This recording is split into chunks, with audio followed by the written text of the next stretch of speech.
Ahoy folks, and welcome back to Broadside Gaming with me, Zug. So, as you can see, we're going to be talking about the Ogryn again today. So, let's jump in, shall we?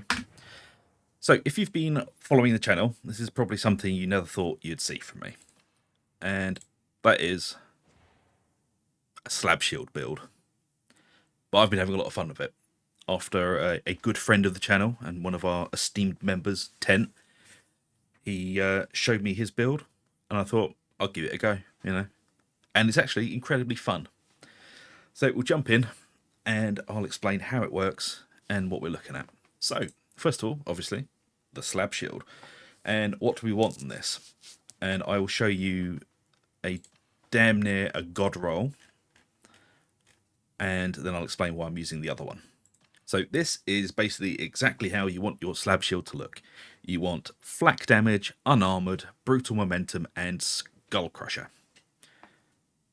Okay, that is all you want in it, and I'll explain why. So, perk-wise, why do we want flak and unarmored? Because with that, we have damage against everything in the game. Because as the Ogryn, we get one of the most important talents, and I will say this now, I do not trust a build that I see that does not take heavyweight, and nor should you. Because this is one of the keystones of any Ogryn build. You have 30% increased damage against Bulwarks, Crushers, Plague Ogryns, Reapers, and also you take 30% less damage from them. Not taking this talent is leaving damage and defense on the table. There is never any reason to not take this. Especially if you are playing in Damnation, Maelstrom, Auric, and that. If you're only playing on the first three difficulties, maybe I can see why you wouldn't take it, because you don't need it that much, because the damage breakpoints aren't that high. But if you're playing at Heresy, Damnation, as I said, don't trust a build that doesn't take this. It's just that important of a talent. So with that, and with the perks we have on the weapon, flak and unarmored, we basically have damage against everything. The only thing we don't have damage against is a Mauler's helmet, because that is Carapace. So that is Carapace. The chest is flak.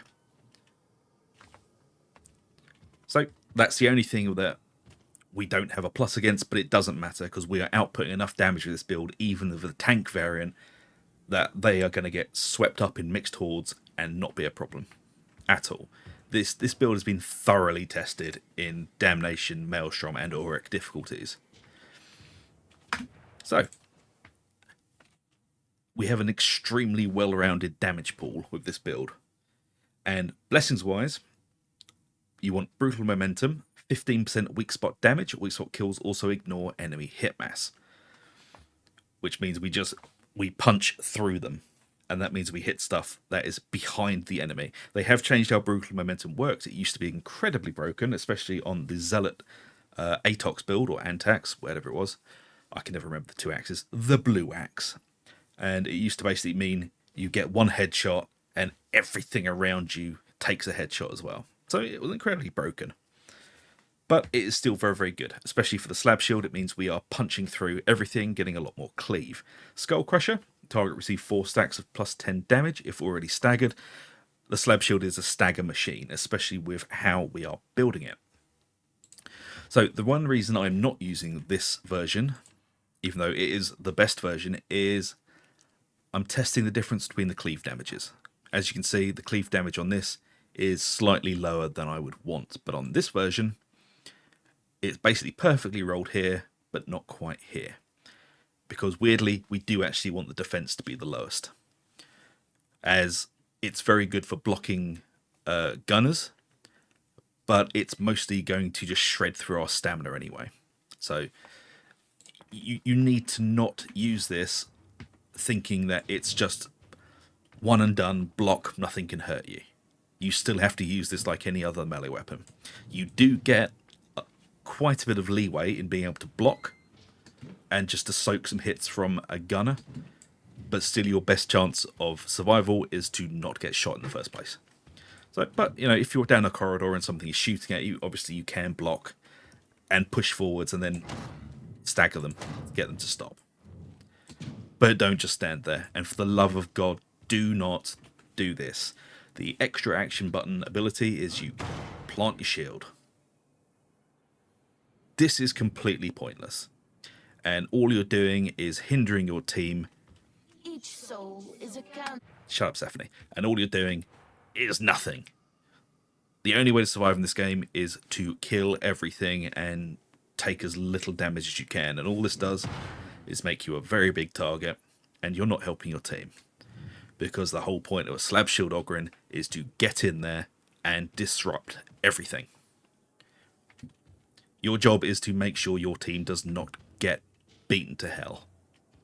So that is why we're going to run in, aim for the face of everything, and just keep heavy attacking, blocking when we need to. So you are going to use the shield a bit like you would in Vermintide. Eat some hits, melee hits mostly. Dodge around, push block. But mostly, you're just going to be charging heavy attacks. You don't really need to use light attacks for this build. Unless you're doing the push hit. So, that's how that works.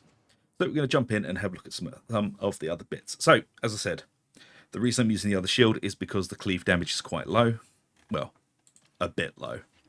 And you want something kind of spread like this, with damage, crowd control, penetration, and cleave damage up, while defense is lower. But of course, this still works really, really well. I'm just being picky. But as I said, this is basically how you want it to look. Flak, Unarmored, Brutal Momentum, and Skull Crusher. You don't want any of the other blessings. Confident Strike is a trap. You're losing too much damage. And also, the reason why Confident Strike is a trap, because +8 toughness on chained hit. We don't really care about that because we are using the best defense and we are using Smash 'em. These are going to keep you topped up at all times. As long as you're swinging, you are fine. There is always going to be times when you can't swing, and if you can't swing, Confident Strike's not going to help you anyway. So, it's a bit of a trap. Well, at least in my opinion it is. If you like it, you know, you do you. And there are a few others you want to try and avoid as well. Let's see if I can find an example. Thunderstrike. Target receives 3 stacks of plus 10% impact if already staggered. It is an atrocious blessing. Never use it.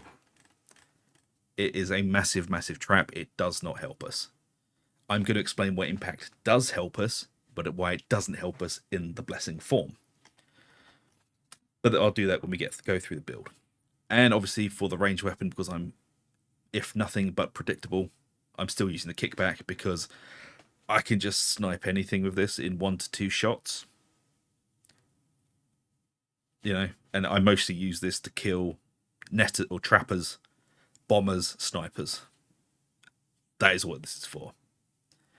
Unless I'm trying to kill a special, I've got the shield out. Now, for the curios, we're doing something a little bit different here. We're actually using 2 toughness and 1 health again. And as you can see of this, these 2 toughness ones are exactly the same. With damage resistance gunners, damage resistance snipers, and increased toughness. And then the health one has got toughness regeneration speed, just a little bit to help us. Damage resistant gunners, and then just stacked health.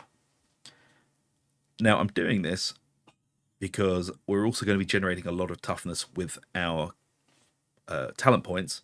So it's nicer to have a little bit more of a pool of toughness than it would be going straight for the health, which I do with the pick builds.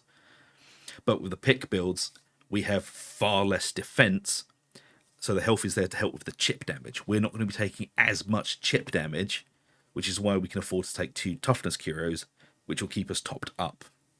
So the chip damage is mostly going to affect our health pool when we haven't got the kind of defense we have for this build, if that makes sense. If it doesn't, obviously ask me in the comments and I'll try and explain it a little bit better. So that is how we are setting up the gear. Let's have a look at the talents. So, as I've already talked about, heavyweight is a keystone of any Ogryn build because it is 30% damage and 30% damage reduction against all massive things, obviously apart from Chaos Spawn and Beasts of Nurgle, but can't have everything. I honestly do not think you should ever not take this. And then, of course, we've got Furious. For each enemy hit during the same heavy melee attack, gain 2.5% damage to your next melee attack. We're just stacking damage with that. The best defense and smash 'em give us toughness on cleave and on single target. And then we're taking 25% toughness down here. Now, our blitz ability is bombs away. I do think this is the weakest of the three. The big friendly rock gives you sniping abilities, and the frag bomb gives you horde clear, whereas this kind of does a little bit of both. And by that I mean, so we've got the box. Like the big friendly rock, you can throw this and kill something, and then it blows up and does a bit of damage. It's not as good as the frag bomb, not quite as good as the big friendly rock. But like I said, if you really have to, you can headshot something and do quite a bit of damage with it. But it is a worse version of the two. But the reason we're taking it is because we want both of these keystones here. We're taking Slam because that is going to help us proc Skull Crusher. And it's also going to do something very, very, very important, which is keep us alive. And by that I mean, on the higher difficulties, when you have large groups of Crushers, Maulers, and just Ragers, with the increased impact, we can now stagger them all every single hit, which will keep them from, in turn, bashing our heads open, which is something we generally want to avoid. So as you can see, it keeps everything off center. So we can basically stagger anything the game can throw at us continuously. So it's a very, very important ability. And then, of course, we've got Soft Them Up, which makes anything touched by you take 15% more damage for 5 seconds. And as we're going to continuously be swinging, everything we hit is going to be taking more damage. So then we're going to drop down here. As this is the tank version, I do have a DPS version of this build. But this is the tank version, also very good if you're trying to complete the Ogryn penances. We're taking Loyal Protector, taunt enemies within 8 meters, making them attack only you for 15 seconds. It's good for helping your team, especially, as I said, during waves of Crushers, Maulers, Ragers. You pop this and everything will turn to you. And then we've got Valuable Distraction. Enemies affected by Loyal Protector take 25% base damage from all sources. Again, we're just layering that damage and our output. So this is going to help us massively. So when things look overwhelming, you pop this, everything's going to take a hell of a lot more damage. And then we're going to be grabbing the Rending boost. 5% Rending basically works out to 5% increased damage. Grabbing the health boost, and then we'll be grabbing Hard Knocks. 1% damage to your next heavy melee attack on enemy stagger. Stacks 25 times. Lasts 10 seconds. The larger the enemy, the more stacks are earned. Which means, obviously, bigger things give us more damage. As you can see, just hitting the Ogryn, we permanently have an increased damage pool of 5%. And if you're staggering multiple... Shut up, Stephanie. If you are attacking more than one target, obviously that pool is going to be bigger. So that is why we're taking Hard Knocks. And then we're going to come over here for Batter, inflict 4 stacks of bleed on heavy melee attack. All we're going to be doing is heavy attacks, so this is just going to help us massively. And then here are 3 points that are going to give us 25% heavy melee damage. So obviously this one, Bonebreaker's Aura, and melee damage boost. Melee damage boost is obviously giving us 5% flat damage to everything, but 25% heavy damage. And then we're going to be taking Delight in Destruction, 10% damage resistance per bleeding enemy in melee range, stacked 6 times. So we're pairing this with Batter, and then we're taking Dominate for 10% rending, which is just, again, 10% more damage. So that is it for the left side. Now we're going to jump into the middle. So we're going to be taking Attention Seeker, so we can help our team by pushing as it taunts the enemies, and we're going to be taking Payback Time. Because we are playing with a shield, we can afford to take a few hits, and we are going to be hit continuously. As I said, what you don't want to do is just stand there or use the special and just stand there. You are going to be using this aggressively, which means while you are heavy attacking, you block, obviously when you're about to be hit, you push, you hit, you block, you move, you dodge, you weave. That is how you're going to stay alive. You are not going to stand there and go, please hit me, please hit me. Everything you do, you are going to be in motion. If you're not in motion, you're going to get killed. As you can see, just keep moving. And when things hit you, you block, you push. And as you see, the stagger is massive on normal targets.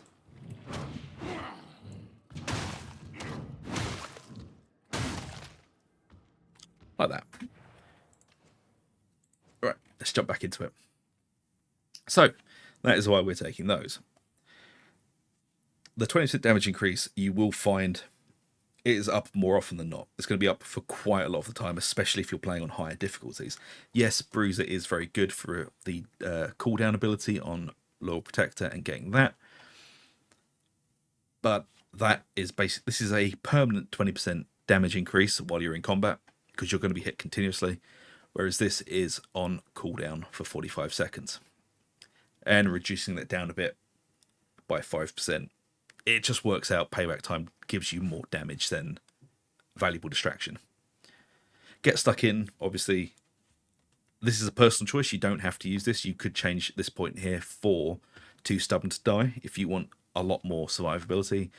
I use this because it is actually very, very useful, giving your entire team movement every time you use Loyal Protector. And I've kind of gotten used to using this ability when we were doing the Karnak twins fight a lot of the time, because the increased movement speed is what was keeping us alive. It was getting us from one point to another when the Tox gas came out. It's a very nice ability to use. Also, if you don't want that, you can also go for just flat toughness damage reduction over here, or too stubborn to die. Now we're moving down the tree. We're going to be grabbing Won't Give In, 20% damage reduction for each knocked down or incapacitated ally within 20 meters. This is a clutch ability. This is going to help you if everything goes wrong. Hopefully, you'll never need to use this, but if you do, it is very handy to have, as that is a 60% damage reduction if your entire team goes down. Or you can take no pushover. Blocking attacks reduces your push cost by 20% for 5 seconds. I don't think it's a very good ability. I think Won't Give In is a far more useful ability when it actually comes to needing it. And we're going to be taking Feel No Pain. You are blessed with 10 stacks of Feel No Pain. Each stack grants 2.5% toughness replenishment and 2.5% damage reduction. On taking damage, remove 1 stack. Stacks are restored every 3 seconds. And we're taking Pained Outburst. When Feel No Pain reaches 0 stacks, you push enemies and replenish 20% toughness. This is amazing if you get caught by hounds. This is basically an anti-hound ability. It's also really good if you get surrounded and things are going a bit wrong. Everything gets pushed back and you get a second to kind of reorientate yourself. But also really good for hounds. Doesn't work on trappers though, because you need someone to actually get you out. Doing damage doesn't change anything. And then we're taking Toughest. Feel No Pain grants 2.5% toughness replenishment per stack. So this is generally just going to make us incredibly durable, which goes with the build, because this is an aggressive tanking build, shall we say. And we're not going for strongest. Pushing enemies restores 1 stack of Feel No Pain, because I found I'm not losing them fast enough to actually need to regenerate them myself. You know, your mileage may vary. I mean, you could take out Get Stuck In for strongest. If you're new to the build and you need a little practice, that's absolutely fine. Maybe that's a good idea for you if you've never done it before, if you haven't played the Ogryn very much. Might be a good idea. But I find you don't really need this, and you can use the point more efficiently somewhere else. But there you go. That is the extremely aggressive Ogryn tank build, and I've been really enjoying it. I used to really hate the Slab shield, and after having a chat with Tent, I've now seen the error of my ways. And yeah, it's quite a fun build to use. And if you get really good at it, you will find yourself being able to carry with this build, because you are a massive slab of defense. And also it's fun hitting things in the face with shield. Or at least for me it is. But there you go. That is the aggressive Ogryn tanky build. I really do hope you like it, folks. And if you do, please do like, subscribe, ring that bell for notifications. It really does help us out. And I shall see you for the next one. So until then, take it easy, and I'll see you later.